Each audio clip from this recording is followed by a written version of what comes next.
What if you could have a career where the opportunities are as vast as our nation, where it's not about mission statements, but a shared mission? At U.S. Customs and Border Protection, we go beyond to protect more than borders. From ship to shore, air to ground, cities to local communities, CBP agents and officers are keeping people safe. Join U.S. Customs and Border Protection and go beyond for something far greater than yourself. Learn more at cbp.gov/careers.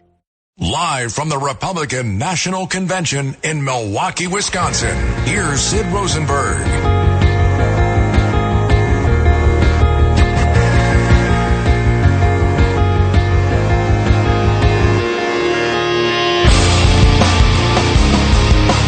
Oh, we are live here on Radio Row. Not exactly the who's who of big-time radio talent across the country, but a lot of booths here. This is day 3 for us. We'll do one more day here tomorrow. Day 5 on Friday. We stay in Milwaukee because it's going to be a late night tomorrow night after Trump speaks. Probably do the show from the hotel, and then I'll be back in Queens and back in the studios coming up on Monday. Been a great show already. Curtis Sliwa, terrific. Congressman Anthony D'Esposito, terrific. Couple of great guests in the first hour. Lee Greenwood, of course. Gotta love that song. And I really enjoyed Pastor Zoe, who 3 weeks ago in Detroit, Michigan. He's going to speak tomorrow night, right before Trump, I guess before Dana White. He actually made a prayer for Trump in Detroit 3 weeks ago to protect his life. How ironic is that? Still to come, Nancy Mace, South Carolina Congresswoman. She's going to speak tonight. There was a time when she hated Trump. Trump didn't like her. But that changed. And we'll also talk to Liz Pipko from the RNC and Peter King. But my next guest is, and I say this about a lot of people, but I really mean this. This is one of my favorite human beings God ever created. And talking about talent here on Radio Row, not much of it. He's not here. If he was, that would change the whole landscape. I believe he is the greatest of all time, and that's why his nickname is The Great One. 6 to 9 p.m. weeknights right here on WABC. My brother Mark Levin. Mr. Great One, good morning. How are you? Mr. Sid, my brother. How are you, brother? Love you. I love you, too. I'm doing well. I've never been, I've covered 18 to 22 Super Bowls. I forget the number already. And I've covered Pro Bowls in Honolulu, NBA championships, World Series, big golf events, the Open to the championships. And this is my first real political event like that. And I'm 3 days in. I saw all these people from the floor, Mark, speak last night, from Scalise to Stefanik to Johnson to my friend Laura Trump. And I got to tell you, being here is a lot different than watching it on TV. The energy is pretty outrageous. I know you've done a bunch of these. I'm sure you have. Or have you? No, Sid, in 2000, I went to Philadelphia about 3 weeks after I had a heart attack and open heart surgery. And I went there and I watched the convention. And it didn't do a whole lot for me. But I have to tell you, watching this convention, I mean, I'm like Chris Matthews. I had something rolling down my leg. It was unbelievable. I mean, the occasion, the assassination attempt, the party coming together. And let's be clear, Sid, the party's coming together under Trump. They're coming together because of Trump's ideas, because of Trump's charisma, because we know that the only way to save this country is to get behind Trump, each and every one of us, put aside all the stupid stuff, and that's how we're going to win this thing. And by the way, I watched all those speeches last night, Sid. I have to be honest. DeSantis gave a killer speech, did he not?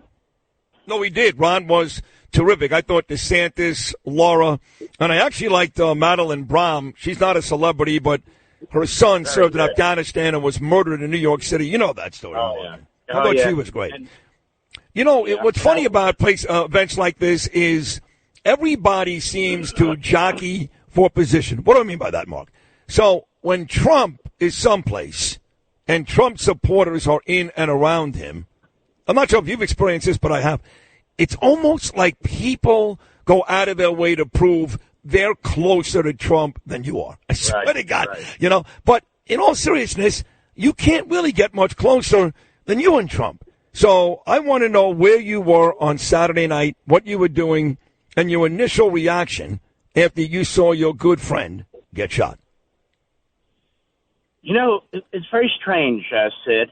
I'm sitting there minding my own business. I get a call, and it's President Trump.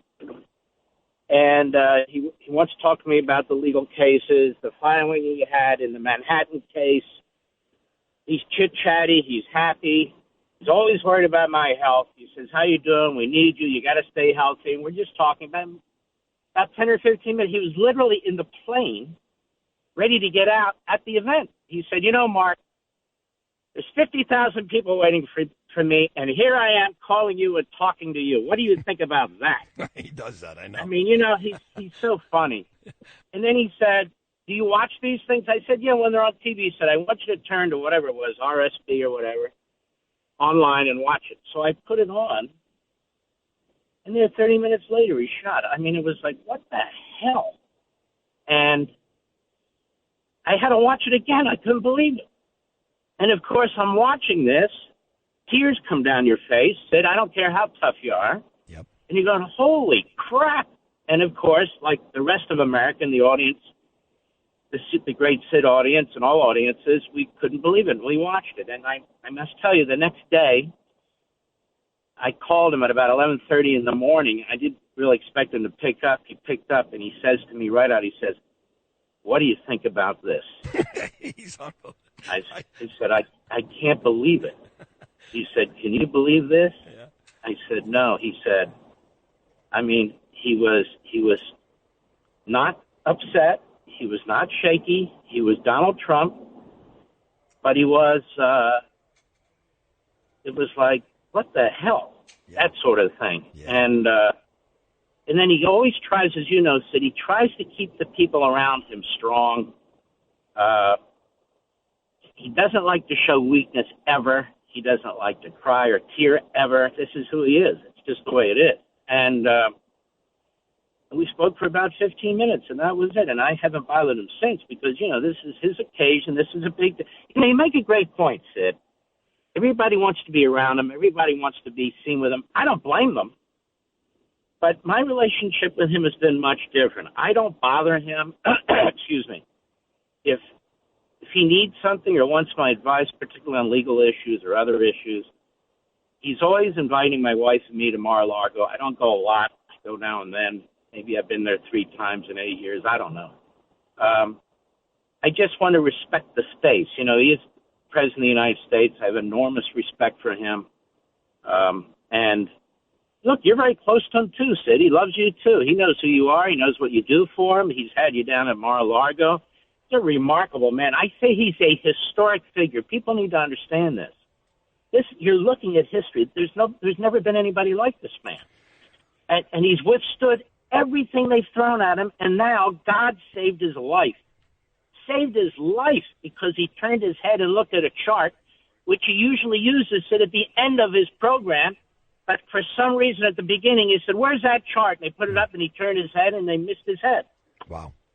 Yeah, that was, thank God for that. This is the great one, 6 to 9 every weeknight on this station, but stations all across America. And, of course, 2 terrific TV shows, Saturday night and Sunday night on Fox News, my dear friend Mark Levin. And you're right, that millimeter saved his life when he turned his head. But, you know, when these things happen, Mark, there's all kinds of theories. Now, just so you know, I am not a conspiracy theorist. I believe that human beings make mistakes. I believe Uvalde happened because the cops were scared, even though they're trained. I believe that Parkland happened because the cops were scared, even though they're trained. And even though Secret Service is not supposed to, boy, that's stupid, not supposed to make mistakes, or they're trained, they're human. So I understand a lot of stuff happened, right? 26 minutes before they saw the guy.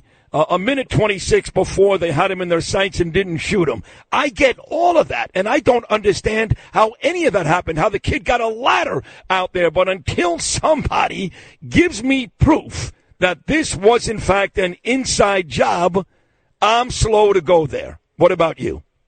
Something's wrong. And for the Secret Service to be leaking, you know, this Butler Township, they have like 1 lieutenant, 4 detectives, they have 2 clerks. You're telling me you're relying on the Butler Township police force that has no experience in this to outside the perimeter on the closest building on the roof. You're the friggin' Secret Service. Are you kidding me? Something is wrong here. You know, the head of the Secret Service is a DEI appointment. And it's come out now, I think the New York Post and others. She was appointed at the demand of Joe Biden. Joe Biden's appointing the head of the Secret Service? And she's busy saying, we're going to have 30% female agents. Who gives a flying you-know-what? 30% female agents. Right. You're supposed to protect the press. And now we learn, on top of it all, Sid, the Iranians have an assassination hit out on our President Trump. And they said, well, we increased security. I'm thinking, this is increased security? And by the way, nobody's talking about how the Iranians should pay for threatening to assassinate Donald Trump and others. They should pay a price, too. But that said, the excuses so far said that the roof was sloped. That's BS. That we were relying on the local cops, which have about 12 cops on the floor. That's BS. The crowd was yelling. You saw it. Yelling, there's a man up there. He's got a gun. I mean, what else can they say? That, no reaction, that's BS. They had a counterterrorism sniper, a counter sniper as they call it, meaning they expected something might happen. Well, something did happen. So I just can't believe it. Look, I'm not going to go there either, but it's just stunning to me. Yeah, agreed. How is it even possible? It's not, and that's why when people say it was an inside job, what I'm saying is I'm not saying that's not true. I'm not, because you just reeled off 3 or 4 things that none of those should happen. Not one of them, let alone 3 or 4. But until I've got definitive proof that somebody allowed this to happen, I'm just hesitant to go there. But 100%, Kimberly Cheadle should be fired. There should be a full investigation by Mike Johnson and the House. And there's lots of questions, no doubt about it. What'd you think, Mark, about J.D. Vance? You know, we keep talking about New York being in play. J.D. Vance, not the ideal pick for New Yorkers, obviously, who are as far from conservative as can be. But above and beyond New York, do you like J.D. Vance as the pick? Let me put it to you this way. I love it when they say that J.D. Vance isn't qualified. He's young. J.D. Vance is actually overqualified for vice president. When you look at Kamala Harris, when you look at Obama, Obama had 2 years in the Senate. He was in the state Senate. He lost for the House. And other than that, he was a left-wing rabble-rouser, community activist, and he was president of the United States. Do I like J.D. Vance? Apparently, he's very pro-American, very pro-Israel. He wants to secure the border. We don't agree on Ukraine. But I think he's going to be a very good candidate, a very good vice president. And I want people to understand something, though. We're all rallying around Trump. If Trump thinks J.D. Vance is the guy, then J.D. Vance is the guy. If Trump thinks that's the guy he needs to work with to advance the agenda, that is fine by me. I don't know J.D. Vance. I have no reason to dislike J.D. Vance, so I'm going to support him. I have every reason to despise Biden and Harris, and I'm going to do everything humanly possible on all my platforms to defeat these people and their party and their Marxist-Islamist agenda. But from everything I see and hear so far about Vance, I think he's quite good.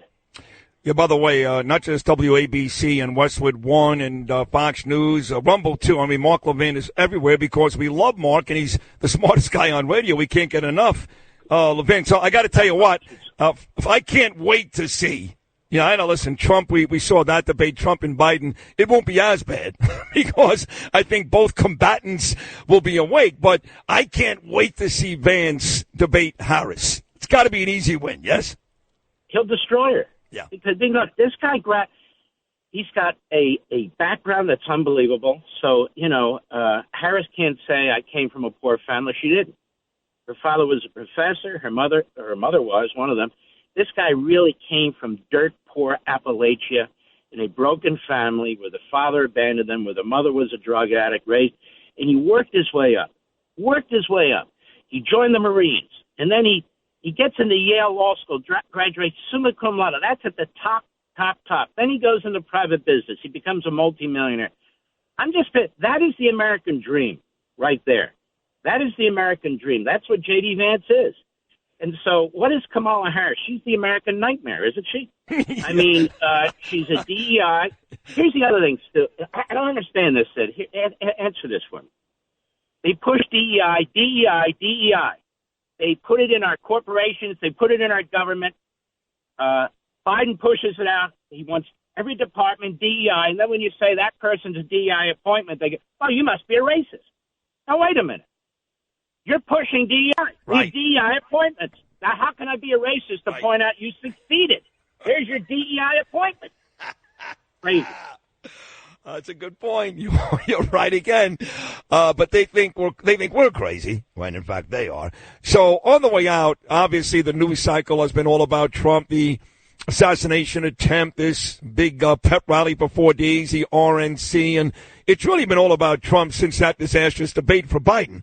But I want to tell you, Mark, that I got my tickets via email for Israel going back on October the 5th. I'm going to stay through the 13th, do a whole week of live shows once again. I'm going to be there for the October 7th one-year commemoration, going to be there for Yom Kippur. And while I'm paying very close attention, I'm in Milwaukee to what's going on with Trump, I'm still keeping my eye on Israel, and it is worth noting for folks that have stopped that it is a disaster that Biden and Blinken and this administration continues to stab Bibi in the back, continues to do and say the wrong thing behind Israel, and the North gets worse by the minute. I want folks to know that. I know you know that, Mark. They're firing hundreds of these missiles into Israel every single day. Northern Israel is a no-man's zone, so they've effectively reduced the size of Israel's country, their sovereignty, because 600 to 700,000 people can't go back to their homes. Biden has told Netanyahu, you go in there and attack Hezbollah, you're on your own. Meanwhile, he's still withholding seven armament systems from Israel. Israel announced that 60% of their tanks are damaged. They can't get the parts from the United States. They can't get the ammunition from the United States. Iran has threatened to assassinate Trump. The special pleader for Iran is Blinken. The guy who is protecting Iran is Biden. That regime has gotten more powerful, more wealthy, has more armaments than anyone can imagine. They're now funding the Palestinians on the East Bank. You know, I've decided to call Judea and Samaria the East Bank of Israel since they keep calling it the West Bank of Jordan, which Right. is absolute BS. Right. So now Israel is totally surrounded by Iran and its surrogates. They've advanced weaponry, and Biden has his foot on their throat. And I want to say to our fellow New Yorkers, Sid, well, there's a lot of Jewish people listening. If you vote for Biden, you are suicidal. You are pathetic. You are sickening to me. You're a self-hating Jew.